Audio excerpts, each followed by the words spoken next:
everyone, welcome back to my channel. My name is Tia and this is Tiaschmidt. This would be the beginning of my Asian readathon vlog. I did want to update because I did actually just finish listening to The Empress of Salt and Fortune by Nevo. Like I just said, I listened to this one and I don't know, like I loved the concepts. I loved the way of storytelling, the writing, the whole idea behind it. I thought it was just like amazing, beautifully told. But then the actual story itself, I was just like getting a little bit confused, and I just didn't really connect with it as well as I would have liked to. I do wonder if that's more of a me thing. Like, two things. I think that it's either just me, like I just don't connect well with the story, right? And it's just not the book for me, which is valid. Or I think that listening to it via audio was the wrong choice. It is a short story. I didn't listen to it on the speed I normally do. I listened to it slower so I could really try to like connect with it, and it still didn't work. But I would totally want to try again physically, or even on my Kindle or something like that, an e-reader. Because I don't know, there was something about it I just didn't connect. And sometimes when I'm listening to books, I like to try to, if I don't connect with them well, I try to like read them physically or on an e-reader and see if it was maybe because I was listening on audio, because sometimes I just don't connect as well. But I don't know, so I might try that in the future. I'm definitely still going to continue in this series. What is the series called? The series, The Singing Hills Cycle. Yeah, I'm definitely going to continue with that.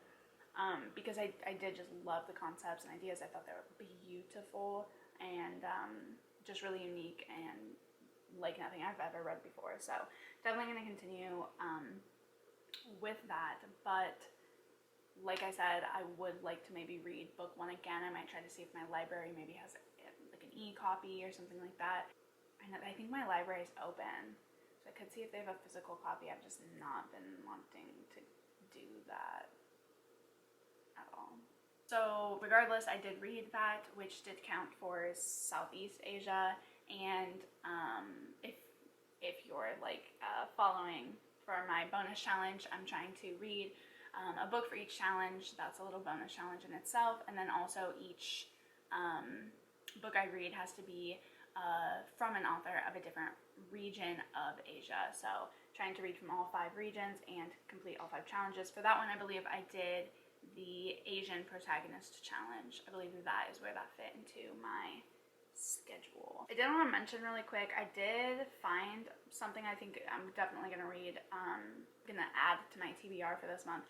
Not that I already don't have a shit ton of stuff to read, but I got auto-approved on NetGalley from a publishing company called Letterbetter Publishing Services, and I was just flipping through their titles, just seeing what they had, because I had never even heard of them before. They have some good stuff, but I happened to find one that is called The Night Marches and Other Oceania Tales, and it's a graphic novel anthology all about Oceania Pacific Islander folklore, which I thought was crazy cool.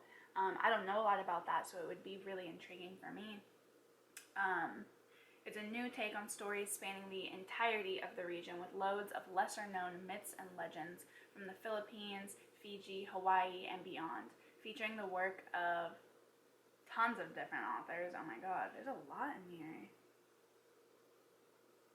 Wow. It's a collection of folklore from the Pacific retold in comics, and I just think that sounds amazing. I know with Nevo's last work, I crossed off Southeast Asia already, but I thought that to be just like bonus inclusive sounds so fucking weird, because that one would count for Vietnam, which is Southeast Asia, as are the Pacific Islands, but I thought it might be nice to also read something from the Pacific Island, more Oceania region. I thought that that would be really, really interesting.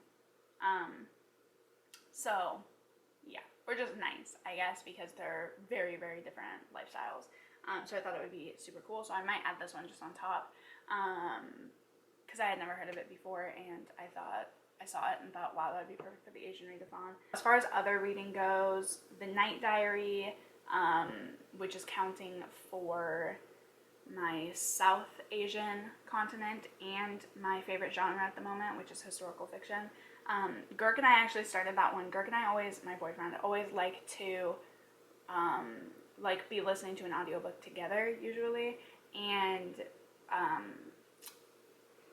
we went to the beach the other day and decided to put that one on, and it's good. It's a little slow, I will say, but it is middle grade, so it's not super action-packed, although I've read middle grade the R, so that's kind of a bad excuse. But it's historical fiction, it's middle grade. I think that it's trying to be, like, explain these concepts and what happened, because it's about the partition between Pakistan and India in 1947, so maybe it's just trying to like really explain these feelings and topics and hardship and stuff. I'm not quite sure, but so far I think we are not very far into it. Maybe like a sixth of the way through or something like that, so not very far, but just not a lot has happened, more setting the scene. But I did start reading that one. I think that's it, but I just wanted to give you guys a little update because I realized I said I would vlog and I wanted to vlog, but it's like the 13th and I haven't caught you up at all. So sorry if this was like a lot of information, like more telling than showing, but yeah, so I just wanted to kind of update you on where I'm at with my reading. That's all for now. That's a little update, and yeah, I will see you guys when I have another update, I guess. So I'm not entirely sure where I last vlogged and left off, but I think that I had just finished Empress of Salt and Fortune, and I haven't really been reading since. We've been super busy. My sister's baby shower is coming up, so we went up to my mom's house last weekend to kind of get like the yard ready and plant some flowers and plants and stuff like that. So that was really fun, but I was super busy, didn't really like have time honestly to read. It's been a super crazy month, and it's only honestly gonna get crazier, so I'm trying to fit in reading where I can. I still really want to complete the challenge that I had like originally set for myself, but I might change some of the book choices. So I still want to like complete all the challenges and do my little bonus challenge with reading from each region, but what was I gonna say? But I might change some of the titles just because I had like some of them were a little bit longer. So like for example, I still really have not been in the mood for sci-fi at all, so I'm not quite sure if I'm gonna pick up The Hidden Girl and Other Stories by Ken Liu anymore, just because it is quite a long collection, and I might still read a couple short stories here and there, just to kind of like get a move on reading that title, but I don't know if I'm going to complete it. So on NetGalley, I actually found this, is it a manga or yeah, it's a manga. Okay, so I found this manga called Yakuza Lover by Nozomi Mino. I'll put it right here. I've never read anything like this at all. I'm just really trying to like expand my reading horizon, and I usually use like NetGalley or the library for that, just to kind of like see if I'm into anything maybe that I've never read before. So like a manga, like kind of smutty romance like this, never read anything like it, and I wanted to see how I would feel about it, so I thought why not. It's super short. So the author is Japanese, so this would count for East Asia, which would replace Hidden Girl and Other Stories if I didn't end up getting to it. I'm not like completely like throwing out the idea of reading it, but just if I don't get to it, this would also count for that. So yeah, I was reading it last night before I went to bed, and I got about, I think, halfway. I think there's, let me see how many volumes there are, actually. There are 8 volumes right now, but I think this one, well, it's the first one, so obviously it is the first one to get translated to English. It originally came out in Japan in 2019, and it's going to come out in an English translation June 1st of 2021, so really soon. I am enjoying it. It's a little more light than I expected it to be.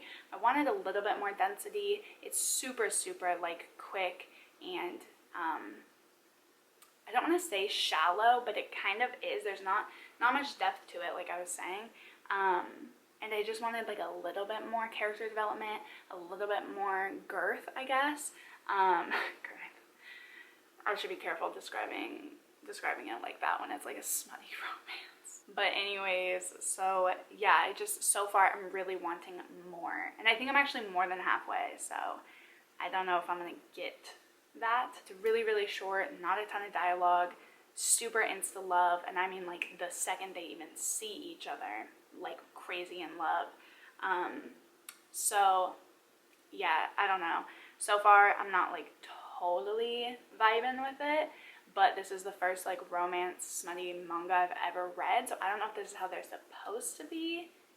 Like, I'm not sure because it's the first one, so let me know if you know if this is how they normally are, in which case it probably just wouldn't be like a genre that I would pick up, or if maybe this one isn't like a good first introduction, if it's not like a good example of what that genre could bring to the table. I'm just going to sit and finish Yakuza Lover Volume 1 and then see where I'm at. So that's my little update, and I will talk to you guys later.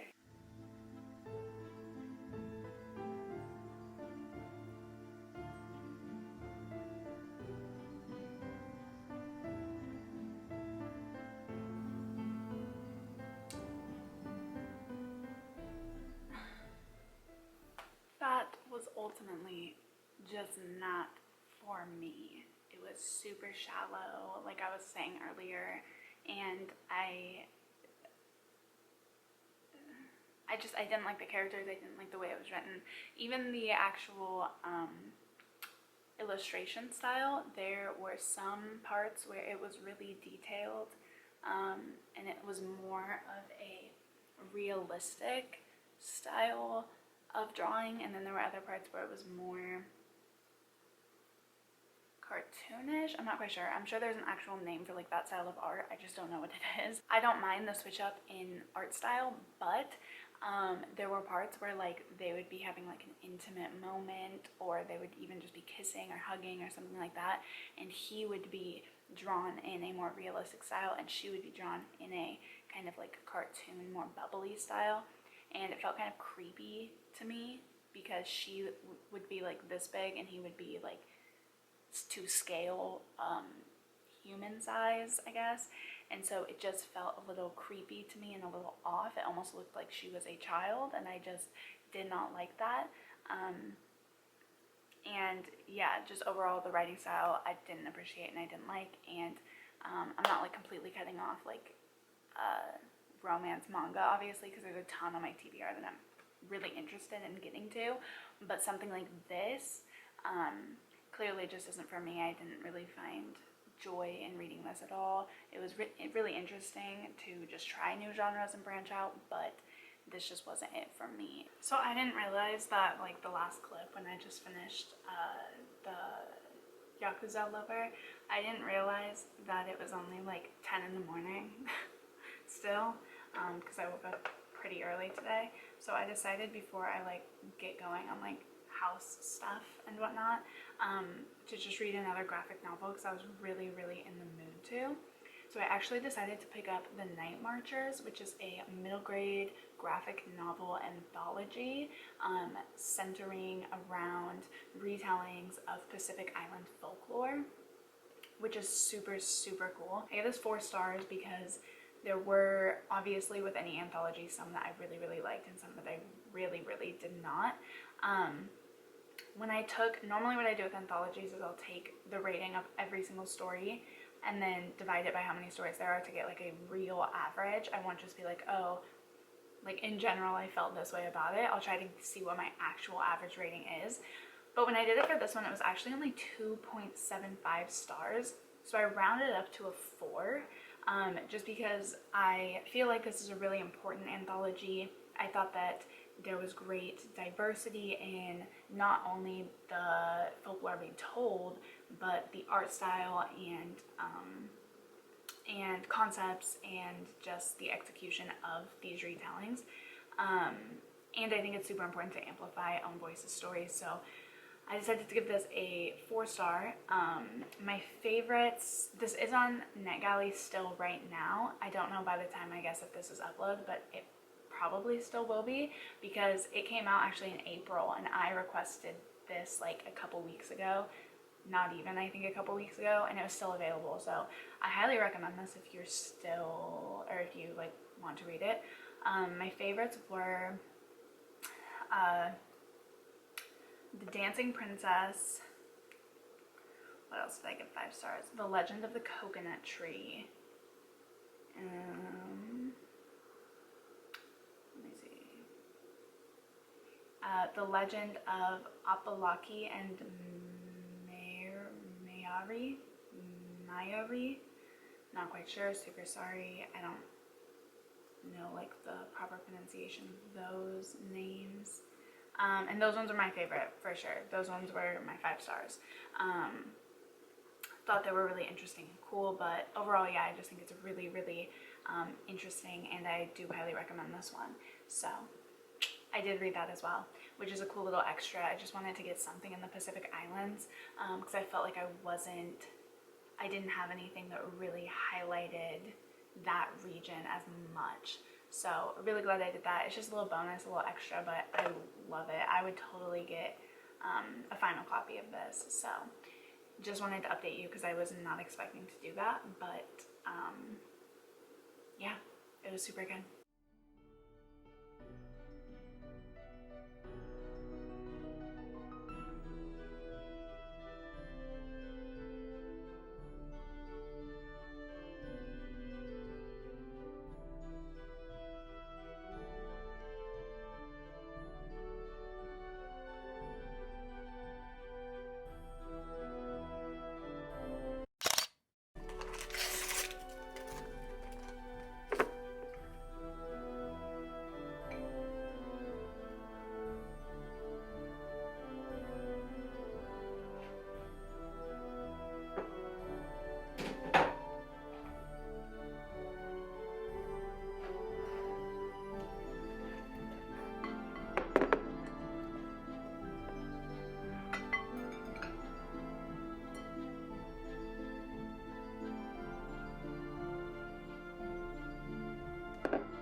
It is week 4 now of the Asian readathon, and I thought that I would update you guys because I actually didn't update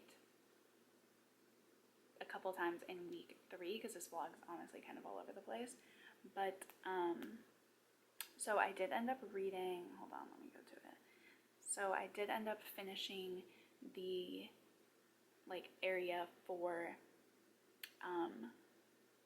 Western Asia, and I read the graphic novel I Remember Beirut by Zina Abarashid, and I gave this 3 stars. I really felt like, because one of my favorite books is, one of my favorite graphic novels and possibly books is A Game of Swallows, I'm pretty sure, by the same author, and it's a memoir that just talks about the war, the Lebanese war that went on in the 80s, I believe, and it went on for a really long time actually, and it's just the author's experience growing up there, and it's just really cool. I love the art style and everything. So this one is in similar vein. It's pretty much exactly the same actually. It's a memoir about her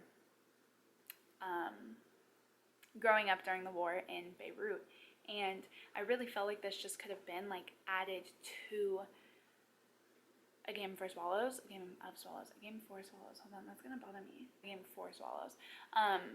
But I just felt like this could have been added into A Game for Swallows. I felt like it didn't really hold well on its own. If you have never read A Game for Swallows, I felt like this wouldn't have really brought much to the table for you. If I didn't have the background that I had on some of the characters that she introduces in A Game for Swallows, it would have made the book really, really confusing, and I just wouldn't have had much connection to it. I still didn't even have much connection to it, but I can't even imagine, without having read A Game for Swallows first, just how lackluster that this one would have been. It really, I felt like, couldn't and shouldn't stand on its own. I think this should either be like a sequel, or it should just be like connected into it in maybe a mass volume or something. It's essentially the same thing. It kind of talks about the same things. I didn't really gain any new insight, but I do just love her art style. I love her way of storytelling, so it does get still a solid 3 stars for me. 2.5, I think, is what I put on Storygraph, actually. So I did read that one, and that was just a super quick read. It's even shorter than A Game for Swallows, so that one was really, really quick. And then just while I was baking, I finished The Night Diary by veryyyyy, which is about the 1947 partition between Pakistan and India, and it's a middle grade, and it's written in letter format. The girl's writing to her deceased mother, and that format, normally I would be a fan of it. I'm normally a pretty big fan of any sort of literary format that's not the norm or the regular. I love when there's different, mixed media within a book and stuff, so I was surprised, but it didn't click with me. I didn't connect with the story. It's obviously a super sad story, because it's not only is it a sad story, but the fact that it's the reality for so many people, so many people's families, and people are still even dealing with the aftermath of that separation and of that pain and all the bad things that happened because of it. It makes it even more heartbreaking, but the way it was written, I just couldn't connect with the characters. The letter style felt so choppy to me, and that, I think, is where the disconnect occurred, because I wasn't really able to, the diary entries would be very, very short, and so it was really hard for me to, I'd be getting into a story, or I'd be feeling emotional or a connection, and then it would be like, cut, next diary entry, and that just didn't work for me. And yeah, I still highly recommend this book. I think it's really important. This was also a 3-star for me, but like a solid 3-star, not like a 2.5 or whatever. This is like a 3.5, I think. But I can totally see, looking at it from the perspective of middle grade, I definitely think that it would benefit middle grade readers, of that actual age group. The target audience, I think that it suits pretty well. But even if I was still, in that target demographic, I still feel like I would feel a disconnect, just because the writing style just didn't work for me. But I do still recommend it. I think it's a really important piece of work, and I think that it touches on a really important part of history that isn't discussed often enough, I would say. So yeah, so that's why it gets just a solid 3-star for me. It didn't really touch on my heartstrings, or I didn't really connect with it, but it also wasn't bad by any means. So I did also finish that. And then I wanted to update you guys, because I actually changed most of what I read during this readathon, but the only thing that I have left, if I finish this, then I will have done all 5 prompts, and each one is from a different region in Asia, so I think that's super cool. But I am in the middle of reading, actually. Let me go to it. So I decided not to read The Kite Runner, just because that thing is kind of a hunker. I started reading it, and just the way it's written and whatnot, I just wasn't feeling it right now. So I thought, you know what, I'll use this, because I use that for Central Asia. I know a lot of people, I already talked about this, but there's some disconnect between if Afghanistan is Central Asia or Western Asia, but most people that live there seem to say that their values tend to lean more towards Central Asia, so that's why I said that. But don't come for me. I'm just I don't really know a lot. If you know more, let me know. But I thought, since I don't really know a lot about Central Asia, it's probably the region of Asia that I know the least amount about. I thought that I would use this opportunity to pick a book from a country that I am completely unfamiliar with and just use it as an opportunity to like really expand my horizons and really expand my reading experience. So I decided to actually pick up a book called, it's a short story actually, I think it's only like 47 pages or something like that. I want to just like sit down and read it today. It's a super cozy day outside, so I might do that. But it is called Jamila. I've also watched YouTube videos because I was trying to get the pronunciation right. I've also seen some people say that it's Jamilia, so Jamila or Jamilia, I'm not quite sure.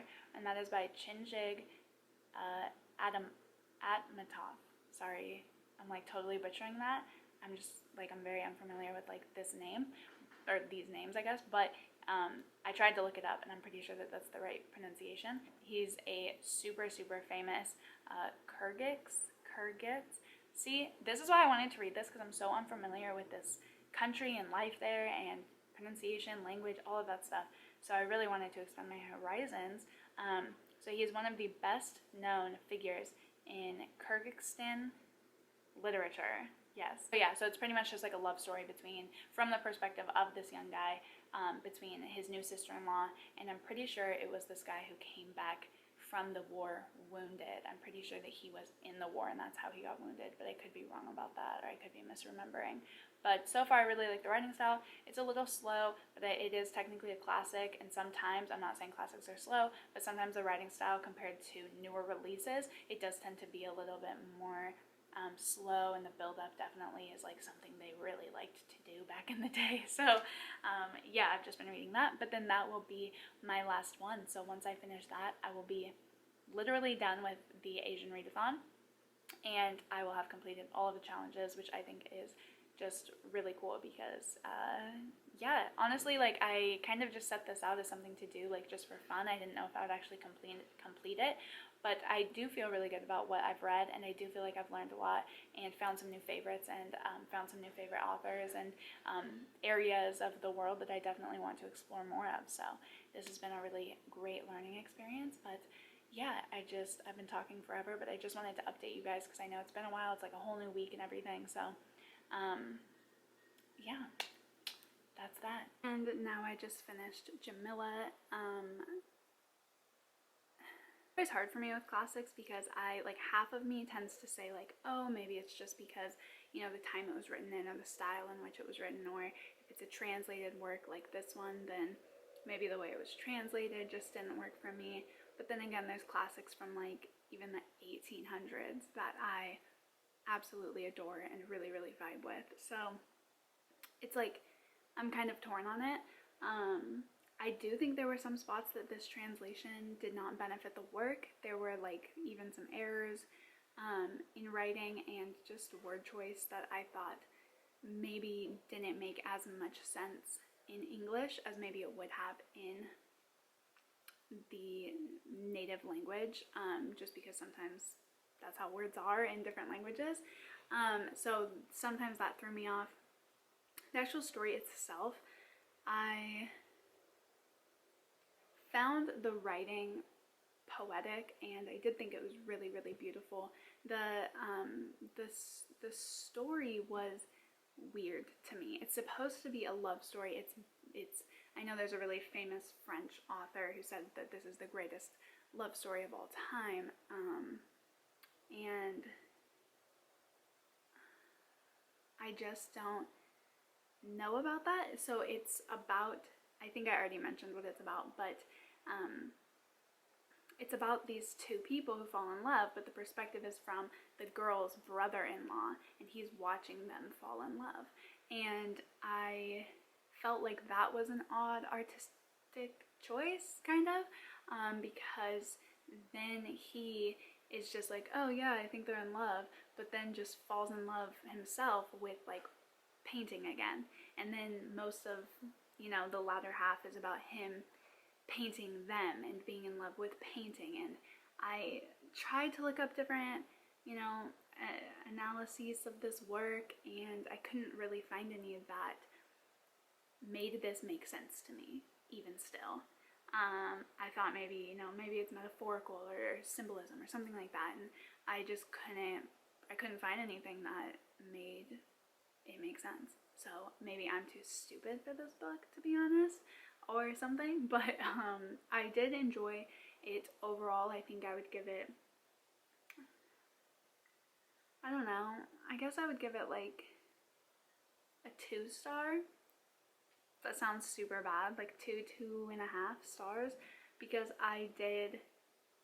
there were elements I enjoyed, but overall as a story, it just was kind of lackluster and confusing for me. I don't know, the book honestly kind of put me in a reading slump, just because I love books where I, can dive deeper into them and use, tools and resources on the internet to better my understanding of certain texts and whatnot, and meaning. And with this one, it felt like so much work to try to figure it out, and it just, I don't know, it just didn't jive super well with me. If I can find maybe an edition that's translated by somebody else, maybe I'll give it another go. Or I'm not quite sure who translated this one, or if I don't know, if I happen to find something else. I know there's like a movie about it, I'm pretty sure, so maybe I'll watch that, see if it betters my understanding. But it was really cool to read from a different country, Kyrgyzstan, and to see what life is like there a bit, and to read from an author from a country which I've never read from. So that's always neat, that's always enlightening, regardless of if I like the book or not. It's always usually a fun experience regardless. So that was my last book of the Asian readathon. So total in the Asian readathon, I completed all of the challenges, which were to read a book written by an Asian author, featuring an Asian protagonist, written by an Asian author in your favorite genre, nonfiction written by an Asian author, and written by an Asian author that's not US centric. And I did read 5 books, 1 for each challenge. On top of that, I also completed my little bonus challenge, which is that each book had to be from a different region of Asia. So Eastern, Southeastern, Southern, Western, and Central, which you can see I did complete. I also have an extra because I read a book for Southeast Asia, which was set in Vietnam, but I wanted one for the Pacific Islands as well, just to kind of separate it a little bit. So I did end up also reading a 6th book just to give a little bit more representation, and just to allow myself to kind of make sure I'm covering all of my bases. And yeah, it was a super, super, super fun experience.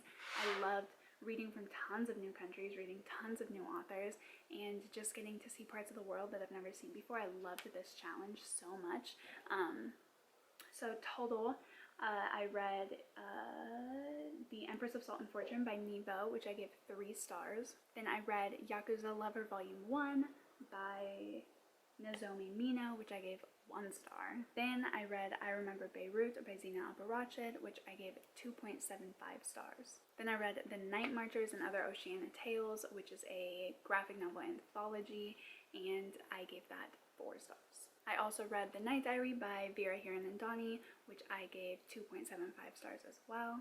And then the last thing that I read was Jamila by Chinjig Atmatov. His last name still always makes me stumble, which I am giving, I think, 2 stars. So total, I read 6 books for the Asian readathon and completed all of the challenges and my little bonus challenge. So I feel very excited, and like I said, this was super fun. So yeah, I hope that you guys had a good Asian readathon and enjoyed this vlog, and be sure to subscribe and like for more content, and I will see you guys in the next video.